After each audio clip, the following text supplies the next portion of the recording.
organization, and I'm going to begin. Our research was about unplanned extubation in children admitted to the ICU, incidence, and associated factors. This is the original article. And as we can see, invasive mechanical ventilation in the tracheal tube improve gas exchange and deliver oxygen for the patient.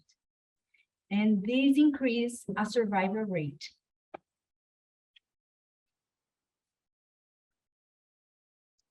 Ventilator-related adverse events occur frequently and present additional risks to patients.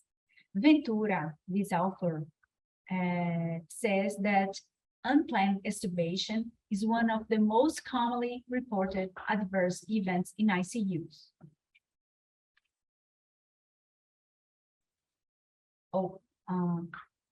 Stay a little bit confused here, but I'm going to explain.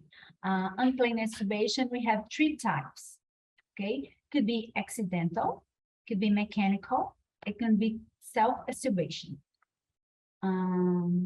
This author, Lucchini, says that the accidental is because of the patient agitation, inappropriate tube fixation, inappropriate endotracheal tube position, or tube handling. Mechanical could be because of the endotracheal tube obstruction. And the self-extubation could be higher level of patient's consciousness.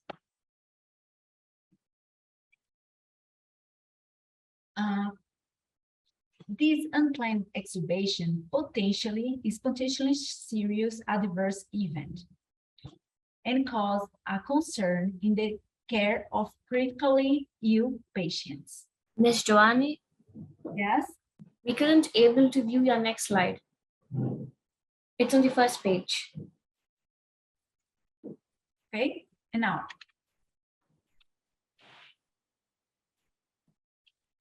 Could you see? No, doctor, it's still on the conference title page. And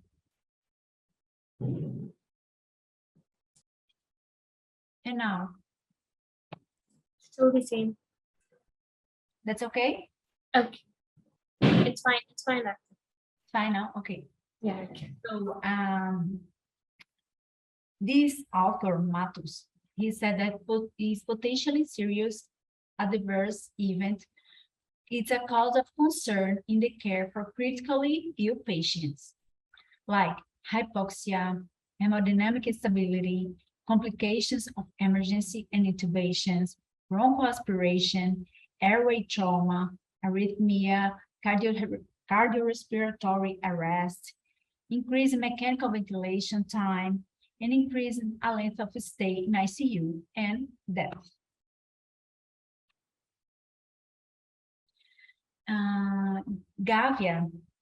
Gaiva, in the two studies that he made, he said the importance of the quality of the care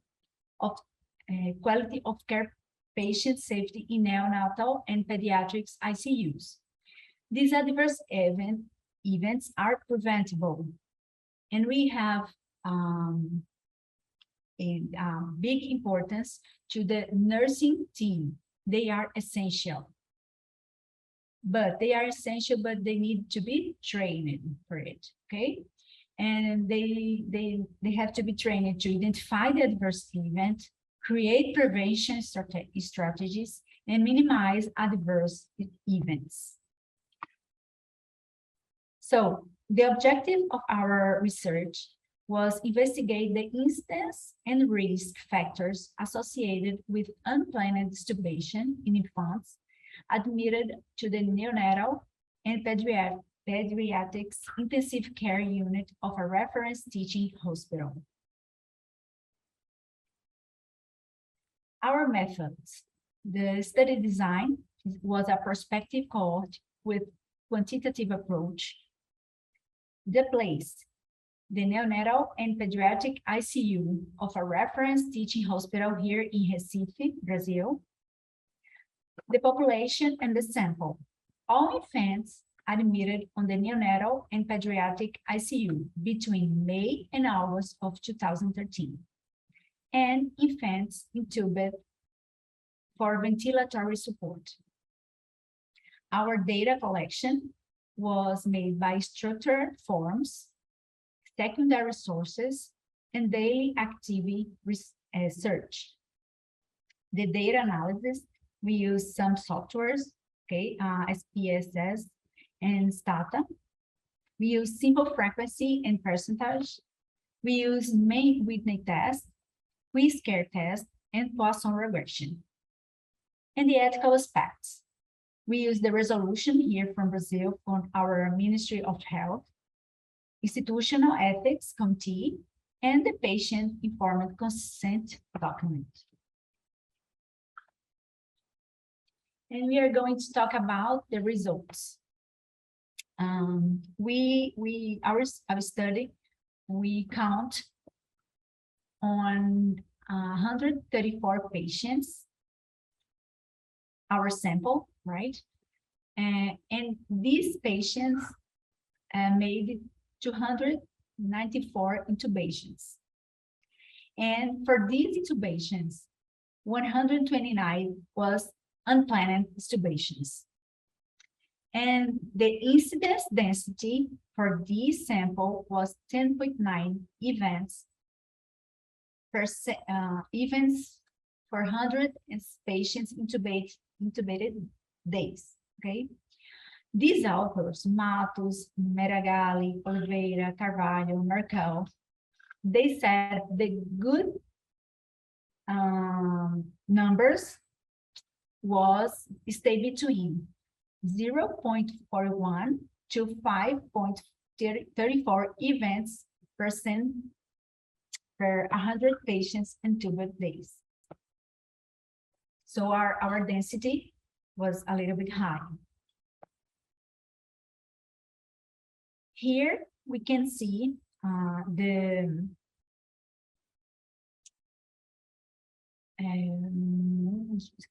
characteristics of our sample, okay? We have some, let's see here, if I can use the,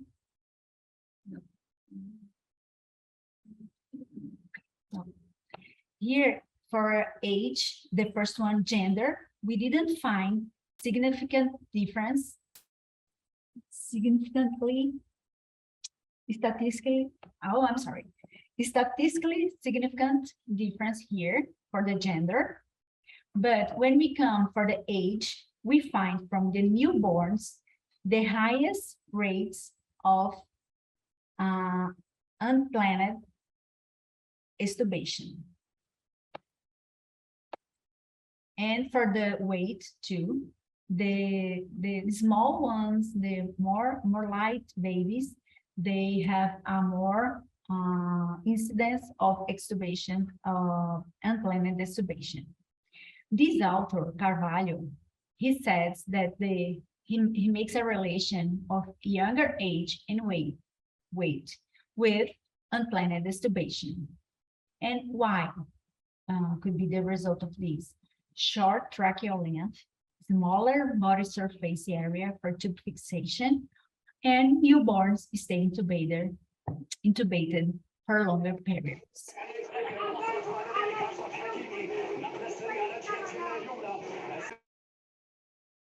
Okay. And the other find that we saw in our research was the kind of treatment, if he was clinical or surgical. Here we have more incidence of extubation, unplanned extubation in the clinic treatments. And that's why our hospital receives a lot of childs and kids that have the respiratory diseases. And this author, Mendonça, he says that respiratory diseases are the main cause of neonatal and pediatric ICU admission because of longer endotracheal intubation times and longer ICU stays. The other point that we can see here is the time that they stay at the ICU. That Meragali says that a study in a pediatric ICU showed that patients who underwent the event stayed for a mean of 9.5 days. We list patients who didn't have an unscheduled extubation had a mean stay of 7 days.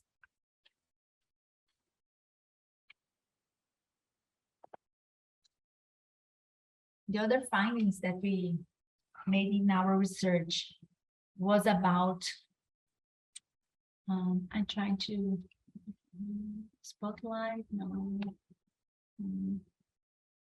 mouse, no. Can you see my mouse here? No. No. No. How No. can a highlighter or I don't know the name, because I'm showing the numbers, but I think you're not seeing. Yes, we could able to see only the first slide till now. On the remote control, more, no.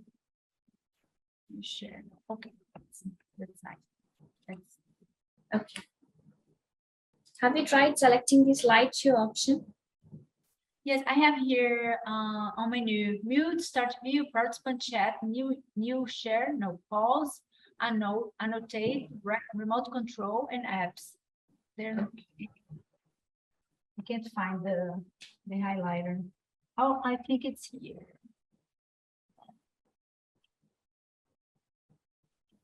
Could you please click on stop sharing option and again share the same again? So it will work out, I guess. You mean at menu? Yes. And go to? Yes.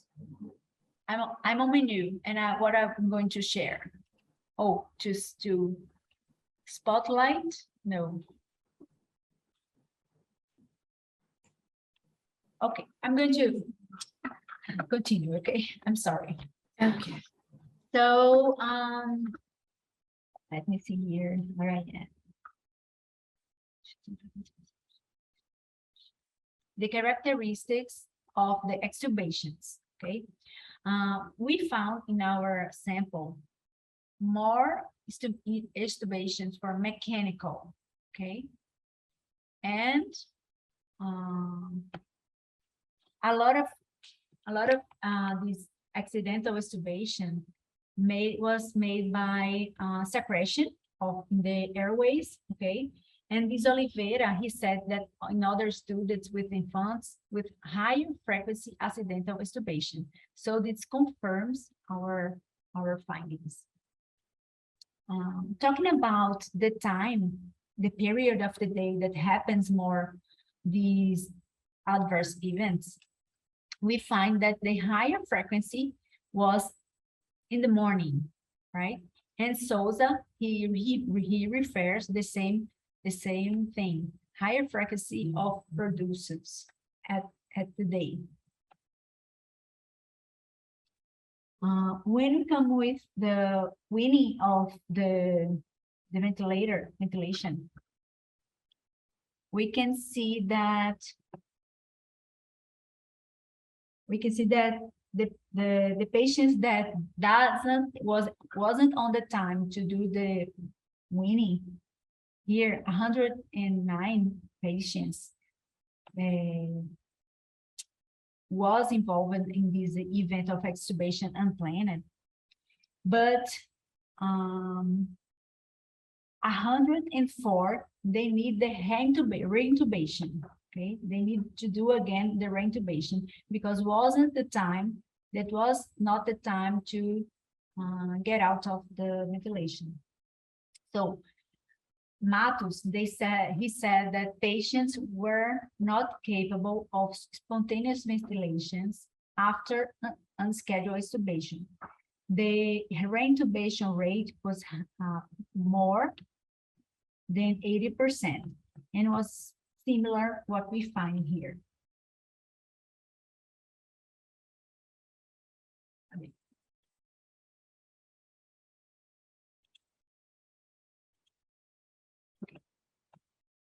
And now we are going to talk about the probability of not presenting the adverse event. This was a curve of Kaplan-Meier, and we find that how long the time passes when the patient is in the ICU, more is the probability that could happen the events unplanned, like an extubation planned.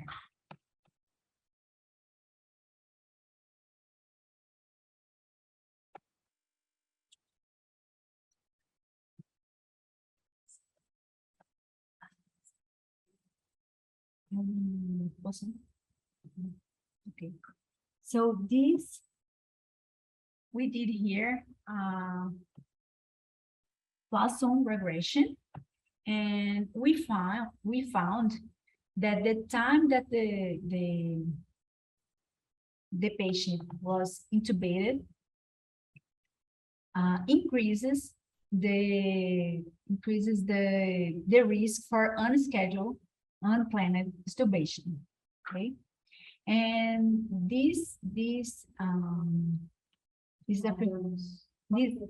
affirmation that we find in our research, these authors say the same things or similar.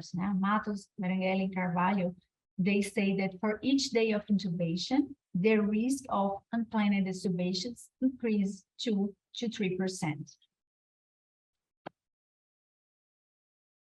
And here we have a high incidence of unscheduled extubation. And what we can do to minimize or to train the staff to reduce these unscheduled extubation.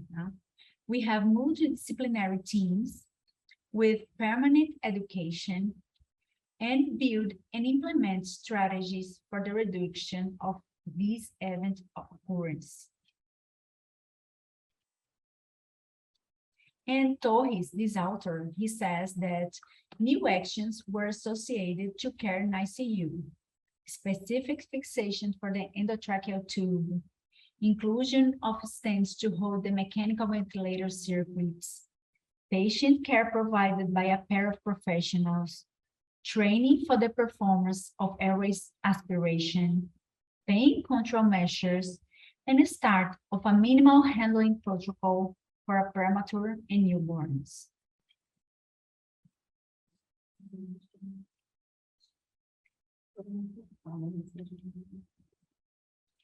And that measures they were put in practice in our hospital. And this is the results of these actions, okay? After 5 years of implementation of the new actions, the incidence of unplanned extubation get low, okay? Now we have 4.5 events per 100 patient intubated days. I don't know if you remember, in the beginning, before the implementation of these actions, we had 10.9 events per 100 patients intubated days. And 56.8 needed reintubation. In the beginning of this study, we found 80% of that they needed reintubation. And final considerations, our study limitations now. We found some difficult to getting patient informed consentment document by signed by the guardian or the tutor of the infants.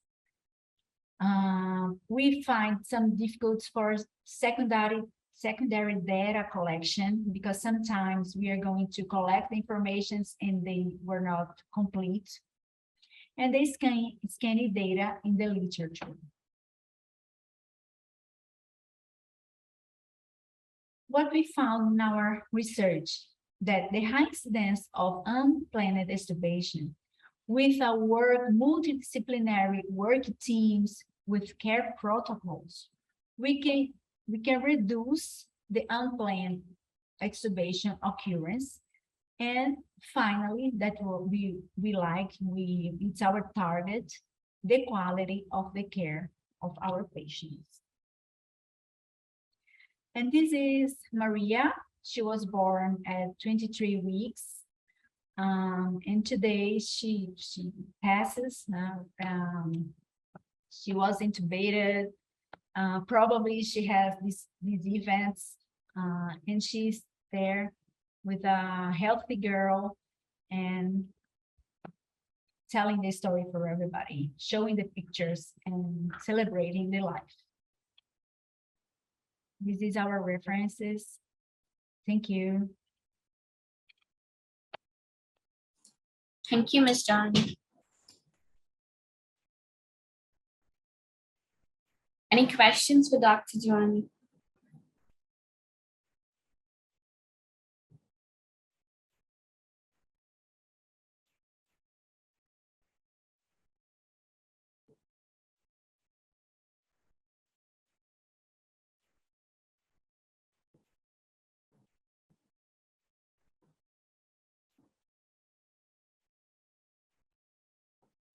Thank you once again, Doctor, for sharing your interesting presentation. Thank you. Thank you.